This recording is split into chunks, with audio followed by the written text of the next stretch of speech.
Kapag na-monetize ka dito sa Facebook, kapag pinag-set up ka, kailangan mo yung i-set up kasi after 6 months, ma-expire yung kinita mo, maging not payable at posibleng hindi mo na yan makuha.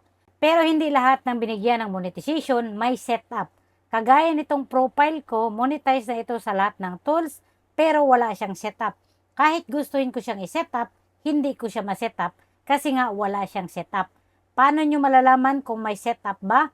Pwede kayong pumunta dito sa may settings. And dito sa settings, may setup na pinapakita kagaya nito. So kung wala namang setup, magantay lang kayo kasi nga kahit gusto nating i-setup, hindi siya masi-setup. Kaya kung hindi pa kayo monetize, ngayon pa lang, i-ready na ninyo yung pinaka-importanting requirements. TIN number, bank account or PayPal account at mag-ready din kayo ng ID para kung sakali na manghingi ng ID, meron kayong maipoprovide. Sa mga hindi pa nakapalo sa akin sa Facebook page account ko, baka naman, mas active ako dito. Kung may katanungan kayo, pwede kayo mag-comment sa isa sa mga video ko at kung makita ko yan, magre-reply ako at pwede ko yung gawa ng content at isa-shoutout ko kayo. Thank you for watching. Bye-bye.